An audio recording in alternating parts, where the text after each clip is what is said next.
Jason Preble.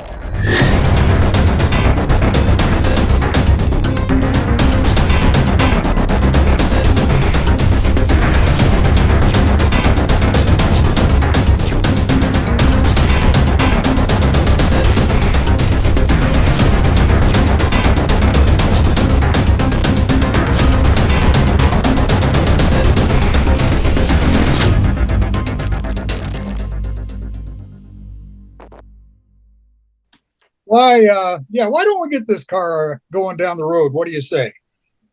Such a pleasure. Jason Preble of Jason Preble Auto Sports. Good to see you from across the pond. How was the trip? Yeah, it's finally that time, isn't it? It's real. It has finally really set in. The trip was interesting. Of course, I knew it was going to be a long plane ride.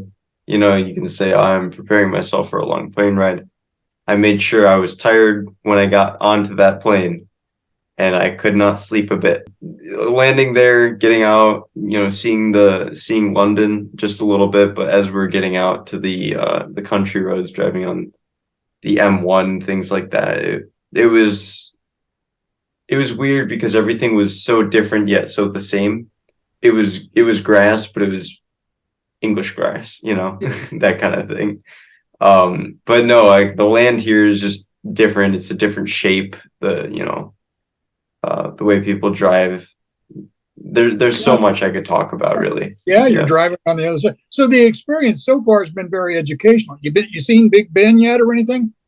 No. We landed in London and we left London. We just went straight to the hotel, pretty much. Uh-huh. But I'm sure eventually I'll get the chance to see that, but I just haven't gotten around to it yet. Jet lag? Have you had any problems with jet lag? I wouldn't say I had problems with jet lag. I happened to before we left for the flight, I made a plan, to reset my sleep schedule. I was just gonna not sleep the night before because why bother? The reason I wanted to be tired for the flight. And I was like, I could stay up all night, sleep when I need to sleep, and I'll be tired and I'll be ready to sleep. Of course, I didn't sleep on the plane. So I think by the time I finally got the chance to get some rest, it was like 8 o'clock on Saturday night when I had woken up Thursday morning, and that was the last time I had slept.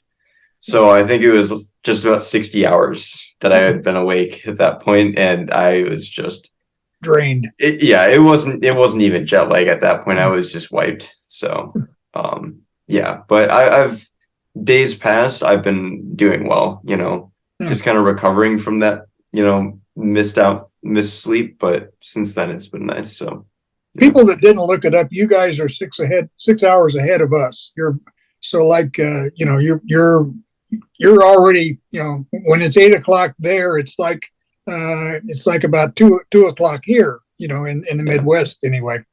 So have you been to a race yet? Let's get back to business. Have you been to a race? Yes. Yeah. Was it Monday? Yeah, Monday we went to a race. So I got there Saturday. Sunday we, caught up on sleep, got some food. I had some homework to take care of. Monday, straight to the racetrack. It was Castle Combe, first racetrack in England I was able to go to. It was insane. So this was a club race. We were there to meet Gavin Ray, who is the owner of Ray Race Cars, owner of my car. Sure. Yeah. And while we were there, there were hundreds, if not thousands, of spectators there. Almost as big as the June sprints in the US. Really? Everyone who's watching this pretty much knows it.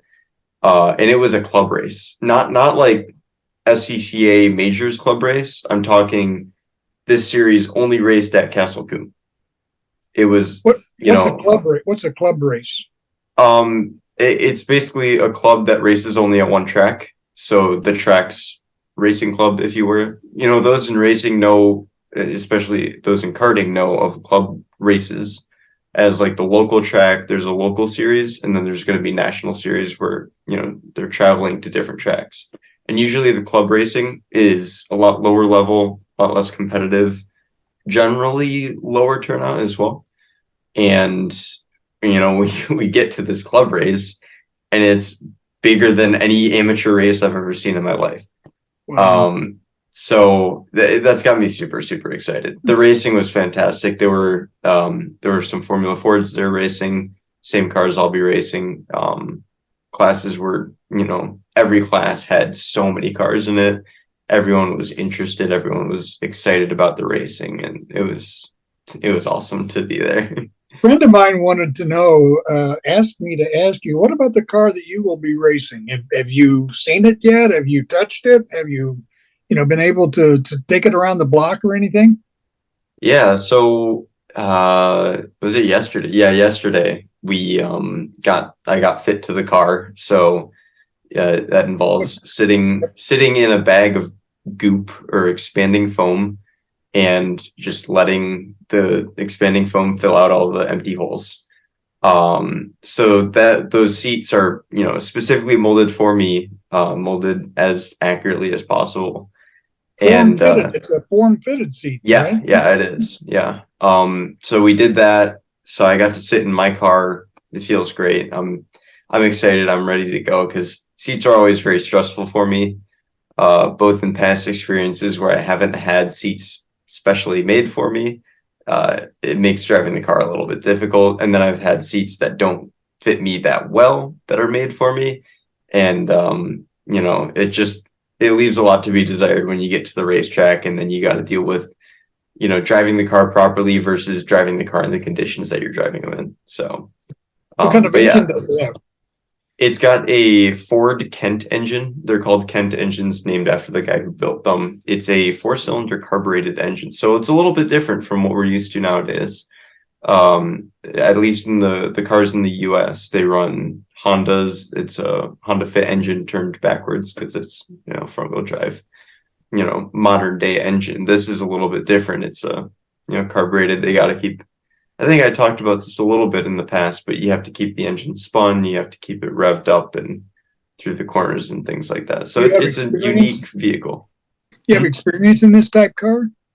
I have experience in this type of chassis, not necessarily the type of car. It actually turns out that my very first car, or very first race car I ever drove, is made by the same manufacturer. So the Lucas Oil School of Racing Cars were built by Ray Race Cars, and that was obviously the first car I drove. So it's nice to kind of come back to this point where I'm driving for Ray and I'm doing all these things. It's a pretty cool story. And your first race is the 13th. And do you have, or from us over here, what are we going to be able to do to see you race? Are you going to have TV? You going to have radio? What? Yeah. So one thing I wanted to add, because the announcers were really, really good at the racetrack when we were at Castle Coombe. So I'm looking forward to being on this side, because we will get streaming on YouTube through MSVR, who's the hosting organization of all the racing that I'll be doing, at least. So we'll get live streams on YouTube, MSVR on YouTube, and I'm sure the announcers will be fantastic. Well, it's about getting close to 9 o'clock there. It's probably your bedtime. You kept your dad up too long, I'm sure. So Yeah. have yourself, because I think you're going to be going out to the racetrack on Friday or something and test racing or something. Yeah, we've got a test. We're doing testing on Friday. We've been at this point, we've been to Castle Coombe, we've been to Snetterton, and tomorrow we're going to Silverstone, and then we're going back to Snetterton the day after. So it's going to be a busy next few weeks, but I'm going to try to keep it that way as well. Enjoy the heck out of it. It's always a pleasure. Look forward to talking to you again next week. Be safe and have a good time, Jason. Thank you. This is Richard Waite for Jason Pribble Auto Sports. Have a good day.